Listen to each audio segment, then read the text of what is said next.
Welcome to Everything Guitar episode 17. This is a special episode that's a memorial tribute to Edward Van Halen. Obviously, as a lot of you watching this probably know, Mr. Van Halen, Eddie, passed away this past Tuesday on October the 6th, 2020 at the age of 65 years old.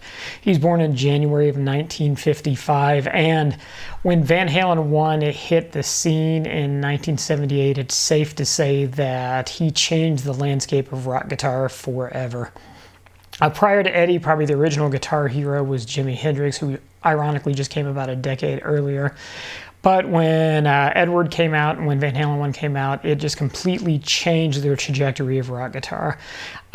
He was a true innovator. I mean, he introduced a lot of concepts. While maybe he wasn't the first to do them, he brought them to the forefront of the guitar world. Things such as two-handed tapping, pinch harmonics, tapped harmonics, his famous signature Brown sound, that very warm, overdriven Marshall sound that nobody had ever heard anything like that when it came out.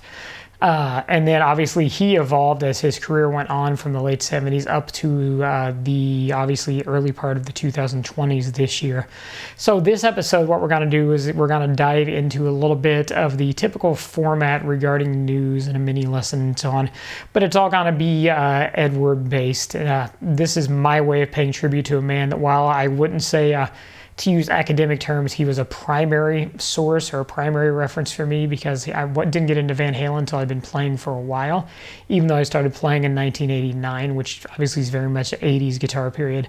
He definitely would be what's called a secondary source in academic circles, meaning that a lot of the people that I looked up to and that first got me interested in wanting to play guitar, you could directly trace them one level back to Eddie Van Halen being their inspiration for a lot of the techniques and playing they made, the style that they played. A lot of the 80s rock music was very Van Halen influenced, even as directly as some of their techniques, their two-handed tapping and so on.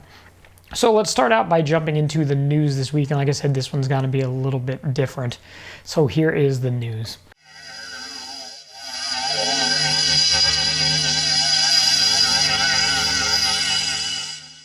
All right, this week on the news, obviously, we're talking about Eddie Van Halen. So I wanted to take this time to kind of highlight some of the innovations that he introduced into the guitar world, not only from a playing perspective, but also from a perspective of technology, perspective of gear, and so on and so forth. So I've got some notes I'm going to be referring to. I apologize as I kind of look off screen here, but I wanted to make sure I get all this information correctly, and I don't want to do any disservice to the man's legacy by not giving the correct information.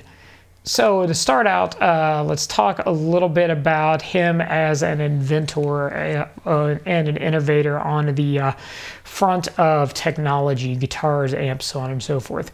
One of the first things that Eddie was known for, part of his signature Brown sound that came out with Van Halen 1, the very first album, was that very warm, very distorted Marshall guitar tone. Now, you got to remember the time frame. This was 1978. At that point, there were no master volume Marshall heads or Marshall amps per se. So if you wanted that really awesome, really in-your-face, ultra gainy for its day, warm tube sound, you had to crank up your Marshall. And as you probably imagine, at this time in the late 70s, people were using a lot of late 60s Marshall gear. And cranking up a 100 watt or a 50 watt plexi head to 10 and playing in clubs or bars wouldn't work very well because of the sheer volume that you'd get out of that. However, Eddie was known to really early realize that the sound that you got from that was unlike the sound at a lower volume level. So he started using what was termed a variac. I read some interviews with him several years back where basically what he did is he took a light dimmer, one of the rotary dimmer switches for a light switch, and hooked that up to the output of his Marshall, wired it up. He was never afraid to get shocked or to play with electronics and electricity, and use that as a master volume control where he could thereby crank his Marshall, and pretty famously was known a lot of the early years of having all the settings across the board whoosh, cranked all the way up to 10, and then have the variac have the light dimmer to turn it back down to a manageable volume level. So that's how he got kind of his signature Brown sound. While I don't have a Marshall plexi, that would be cool. Maybe someday I will have one. I do have an Axe FX2, and I've got a preset on here that is a Brown sound that is a plexi preset. So I'll play just a little bit of a smidge of that, just so you can kind of get an idea of what we mean by the brown sound. I'm sure if you're a guitar player, you're familiar with it, but here you go. It's going to be something similar to this.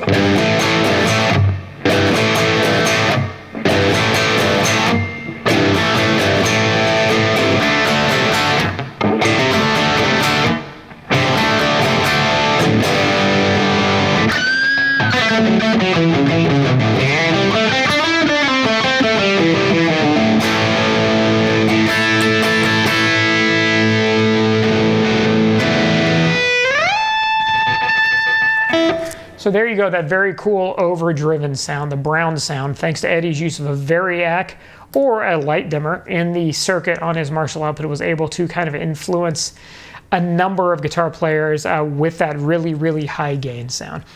Additional things that he came out with. In the mid-80s, this one isn't as well known, but he actually invented a guitar stand. It was basically a stand. I haven't been able to find a picture of it, but I remember seeing it in some guitar magazines back in the 80s that would sit on the back of the guitar and would allow it to flip down like this. And essentially what it did then, it allowed the guitar to lay horizontal where you could play it doing two-handed tapping and so on, which we'll get to that more in a minute. Like a piano. You may or may not know, depending on your history of Van Halen, your knowledge of Van Halen, that before Edward picked up a guitar, he was a piano player. So that, I like to think, maybe some of where his idea of the two-handed tapping came from. And I believe there was some reference to that in some interviews with him in the past as well.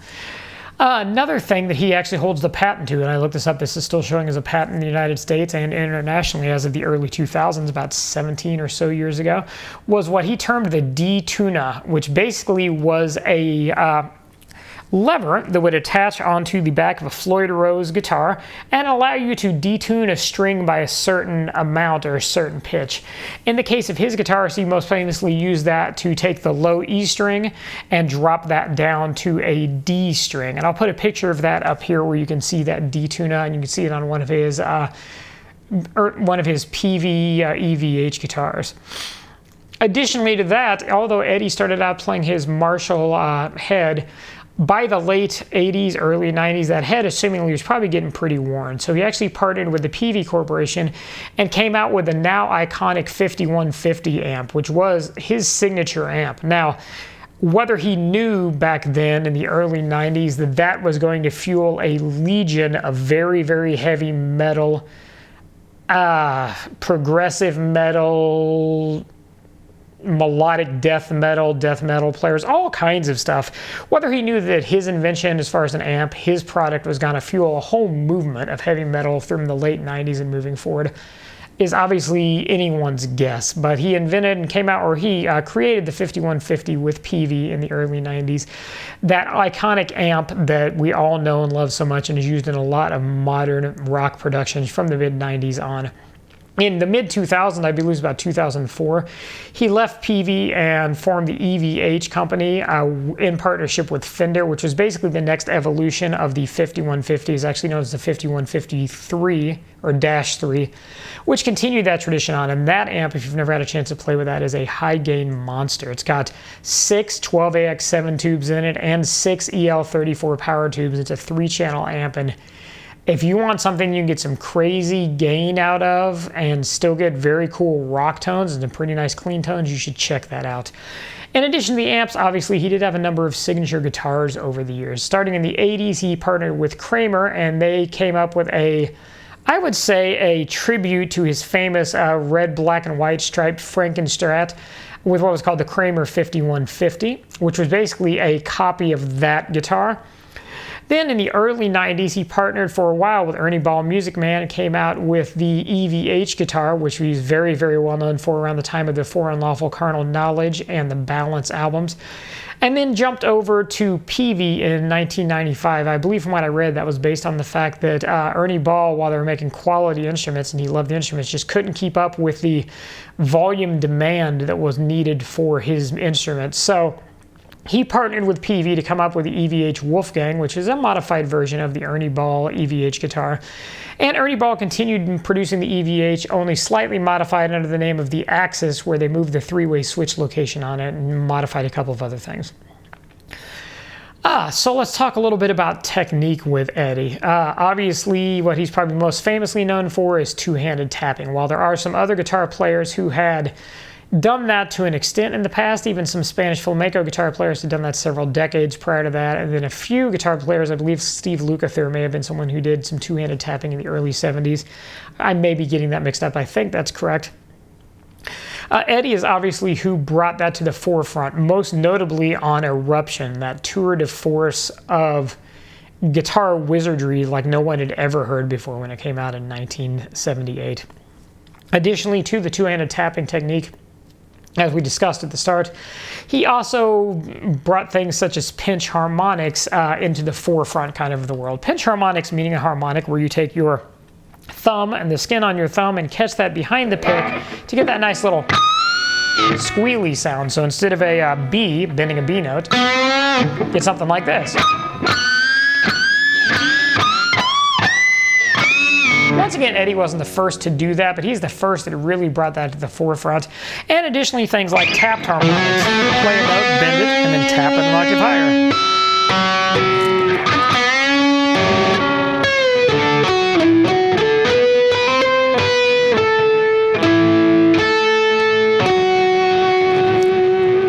So, Eddie Van Halen, innovator, inventor,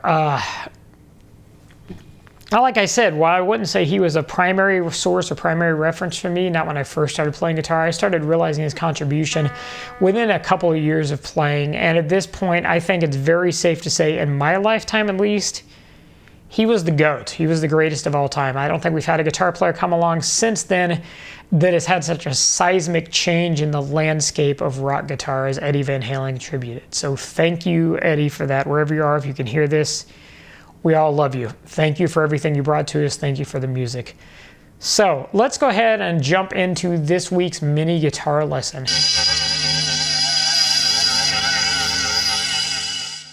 All right, this week for the mini guitar lesson, I thought I would dive into something that we've obviously talked about a little bit already, kind of one of Eddie's signature things, which is two-handed tapping. Now, I'm not going to lie, I am not as great at tapping as I once was. It's something that I really got into, and when I first started learning to do it, thought it was just the coolest thing ever. And I, like a lot of people, heard Eruption, and my mind just was blown. And then if you take things like Nuno Betancourt's intro solo to Mother Don't Want to Go to School Today off the first Extreme album, and countless Reb Beach solos with Winger, including like the start of the solo to Madeline off their self-titled album in 1988. Yes, I'm showing my 80s roots, but that's okay. I don't have any hair roots to show, so I'll show those hair band roots. Eddie was the originator of that. So I got really into it and spent a lot of time working on tapping back in the early 90s in my formative years of playing guitar. As time went on, obviously that type of playing kind of fell out of favor, and I was playing in bands in the mid-90s. It was much more of a straight-ahead type of approach, so I didn't really spend as much time tapping, and over the years, it just never got back into it quite as much as I once was, although I foresee that changing now as I've started playing around with it again a little bit, just prior to Ed's passing, and now with him being gone, obviously, and wanting to work on this tribute video for him. So let's talk a little bit about two-handed tapping and how that works. If this is new to you, this is a little bit of an advanced concept. And like I said, I'm not going to say I'm the master at it by any means, but I can at least help you get started with it. Now, when Ed two-handed tapped, he typically used his index finger on his right hand. I almost always use my middle finger. I think I started that because I had more strength and could smack the string a little harder back when I was 13, 14, 15 years old. I was kind of a little kid. I don't think I was 5 foot tall until I was probably 13 years old, 12 years old. So I wasn't the most strong kid, so I think that's why I started using my middle finger as opposed to my index finger. But switching over to the second camera here, what you do basically with tapping is it's similar to hammer-ons and pull-offs. So obviously we probably all know how to do, or most of us may know how to do a hammer-on, where you play a note and then hammer on another note with your left hand. So like for instance, from the C sharp to the D sharp here, that'd be a hammer-on. Looking at the right hand, I'm only picking one note, and then I'm hammering on that second finger to get that second note ringing. Along with that, there's also a pull-off, which is just the opposite. You play the first note, and then you pull off the string down away from you to ring out the second note. So hammer on, pull off.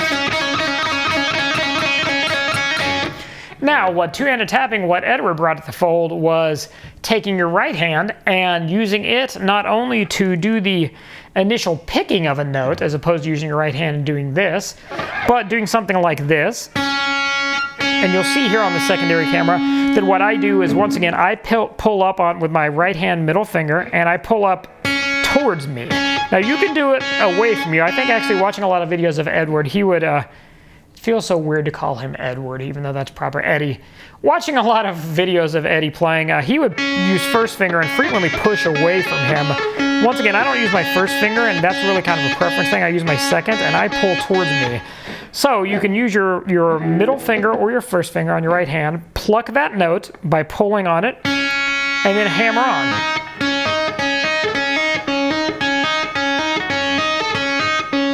Now, where the tapping part comes in, this guy gets used not only as a pick, but also, for lack of a better way of putting it, almost as like a capo to ring out a third note. So, for instance, looking here, we're starting out on a C sharp. With our first finger on the second string, second fret, we're going to use our middle finger or your index finger, up to you, and we're going to use that to pluck or pull on the second string towards us to ring out that C sharp, that second fret. Then what we're going to do is we're going to hammer on our pinky on the 5th fret of that same string. So we get this.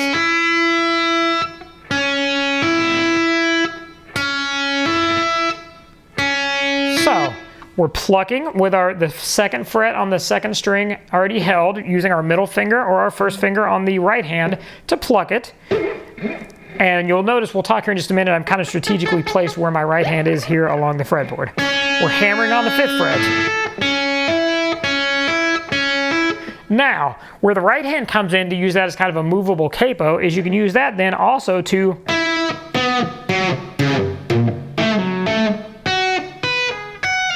fret a note. So what we'll do is we will pluck with our right hand middle finger, fretting the 2nd fret on the 2nd string, that's C sharp. We'll hammer on the E, and then we will also use this finger and hammer on the 10th fret.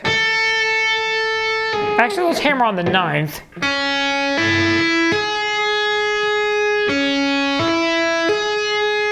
So that's playing an A flat. So there you're playing, actually on arpeggio, you're playing 3 notes that make up a chord. And if we look at that, if we play a C sharp, an E, and an A flat, we have this.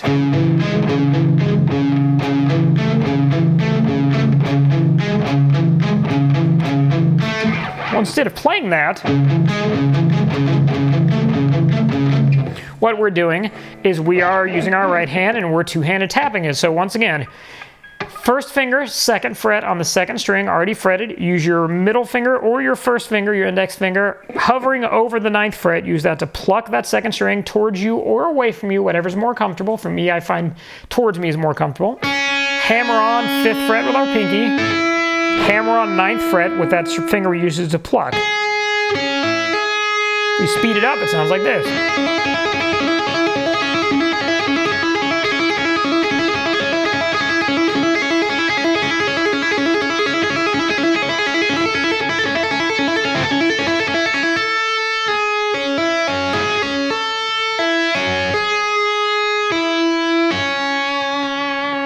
So, that may sound familiar there. That is the very start, the first 2 positions or the first 2 arpeggios that he hammers on the tapping part of Eruption, the part where everybody's mind was blown. He starts with that C sharp, hammers on the E, and hammers on the A flat or the G sharp. Now, he was tuned a half step low on Van Halen 1, so it actually would have sounded more like...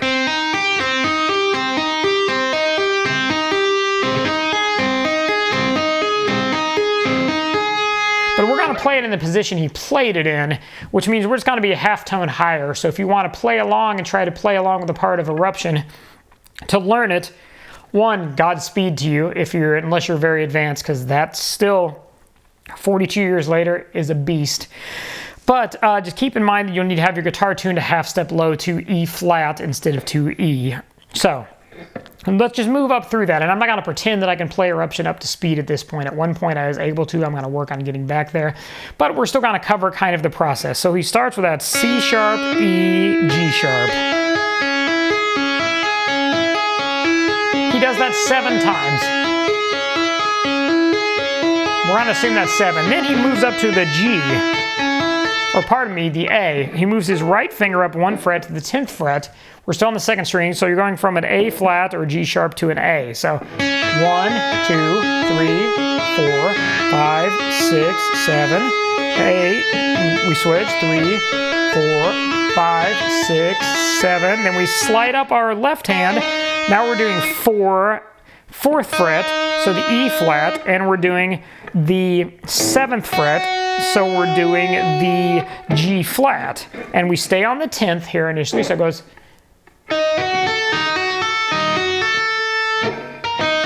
Pardon me. We slide up our right hand 1 fret also. I told you it's been a long time since I played this. And we play that on the B flat here. So we're then doing 4, hammer on 7, hammer on 11. 7 times again. Then we take our right finger and we go up to the 12th fret, to the B. After 7 times, then he makes a jump. This one's a little more of a stretch.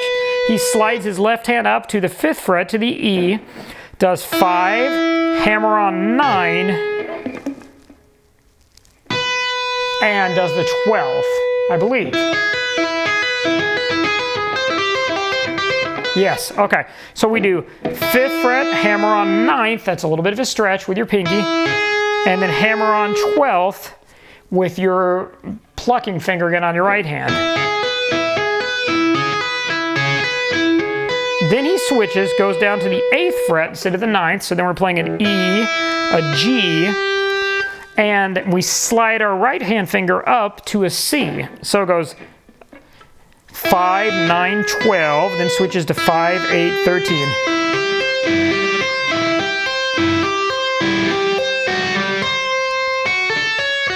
Then we slide up again, and remember each one of these are groups of 7. So we slide up again, we do 7th fret, which is our F sharp. We do the 10th fret, which is our A, and we do the 14th fret, which is our C sharp. You're seeing the pattern here. Then we move our pinky again.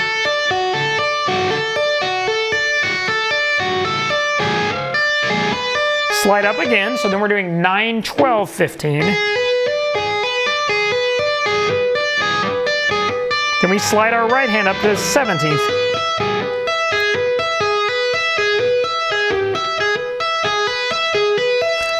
So we're going to go back to the start. We're going to do this really slowly, and we're going to count them off. So, starting out. Down 2nd fret, 2nd string, 1st finger, plucking it with our right hand finger, whichever one we're using, whether it is our index or our middle. Hammer on 5th, hammer on 9. Do that 7 times. 2, 3, 4, 5, 6, 7. Then we go up right hand finger to the 10th fret. 1, 2, 3, 4, 5, 2, 3, 4, 5, 6, 7, and we slide up our left hand to 4th. We do 4, 7, 11, 2, 3, 4, 5, 6, 7. Now we slide right hand to 12. 2, 3, 4, 5, 6. We slide our right hand up. We're doing 5, 9, 12, 7 times. 5, 6, 7. Then we go, remember, we're doing 5, 8, 13. Now we slide up our right hand. We're doing 7, 10, and we go up to 14 on our right hand. 4, 5, 6, 7, 15 on our right hand.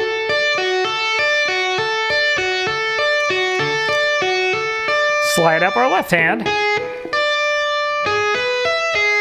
9, 12, 17.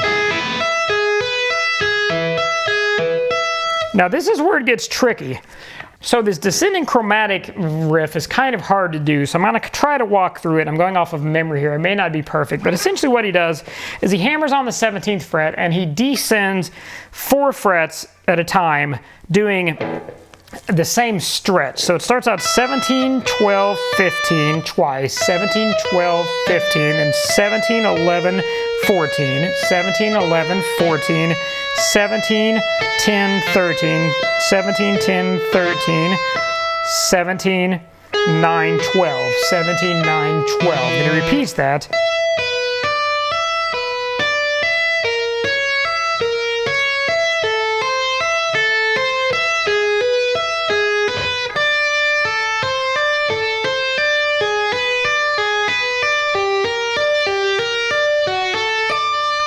So notice there the next thing, then once he repeats that, going 17, 12, 15, 17, 12, 15, 17, 11, 14, 17, 11, 14, 17, 10, 13, 17, 10, 13, 17, 9, 12, 17, 9, 12. He repeats it.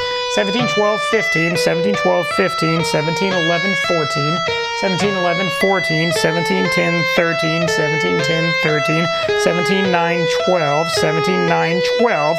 Left hand goes back up to the 10th fret. Right hand goes down 2 frets to 15. So now it's 15, 10, 10, 13, 15, 10, 13, 15, 9, 12, 15, 9, 12, 15, 8, 11, 15, 8, 11, 15, 7, 10, 15, 7, 10.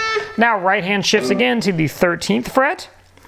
And he goes 13, 8, 11, 13, 8, 11, 13, 7, 10, 13, 7, 10, 13, 6, 9, 13, 6, 9, 13, 5, 8, 13, 5, 8. Then he goes down to the 10th fret left hand, and we've repeated this one, this is from early on, then pulls off to the 4th, hammers on the 7th, then slides up the left hand 1 fret,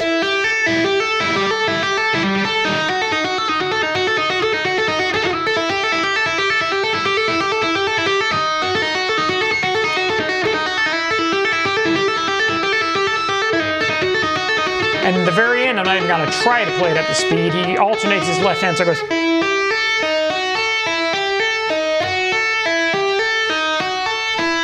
Ends on that E, and then down to open E. And then the dive bomb on the trim and everything else. So, that's a monster. I'll warn you, if you haven't done much tapping before, your forearm on your left hand and the bottom part of your forearm down here on your right hand, if you're right-handed like me, opposite if you're left-handed, is going to kill you. Your fingertips on your right hand, unless you do a lot of finger picking, are also probably going to absolutely hate you and scream in frustration and pain from doing that. But practice that, and keep in mind that you can move that all over the place. You don't just have to tap 3-note arpeggios. You can do all kinds of interesting things where you can do taps and slides, where you can tap out scale shapes. I just wanted to stick with the arpeggios, the 3-note arpeggios, because that's an Eddie Van Halen signature. That's kind of what got us all started and what got all of our attention when it came to tapping, was Eruption. The whole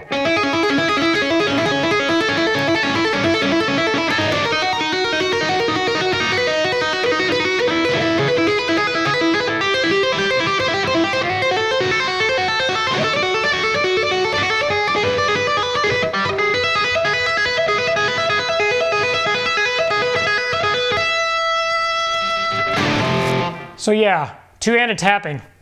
I'm going to put some time into that myself to get myself back up to speed the way I used to be able to do that. If you want to wow your friends, if you want to have something very cool in your arsenal of tricks, if you want to say thank you, Sir Edward, for everything you contributed to guitar, check that out. Try out two-handed tapping. It's something that's well worth your time. It's something that is very cool. It gives you some additional technique that maybe you didn't have, additional tool you didn't have in your toolbox in the past. So that's it for this episode 17 of Everything Guitar, and in particular, the tribute to Edward Van Halen. What can I say about Eddie that I haven't already said, or that hasn't already been said all over social media? I'll just say that it's a loss, man. We've lost a lot of great musicians over the past 4 or 5 years, but for the guitar community in particular, this one hurts probably more than most. I'm not going to lie, once I kind of sat back and reflected on it, I've shed a few tears over it, and I've had a whole lot of Van Halen songs stuck in my head over the past 3 days. I'm recording this on Friday the 9th. He passed on Tuesday the 6th is when Wolf, his son, broke the news on social media. So yeah, I want to just thank you all for watching this. It feels a little weird to be promoting myself on this video, but if you do want to follow me, go ahead and click the subscribe button down below and ring the bell for notifications. I'll be putting out a lot of content. I usually do 3 regular episodes a week, and then some hit and miss here and there, some additional things as well. An episode of Everything Guitar, some vintage gear reviews on Thursdays that just started this past week, and some additional lessons and teaching on Tuesdays as well. So that being said, I want to end this by letting Eddie have the last word, and I just want to say thank you all for watching. I hope you're doing all out there, and take care, everyone. Keep playing, man. Gotta keep playing. It's the only thing there is. Music, man. Keep playing. All right? I'm gonna come looking for you if you don't.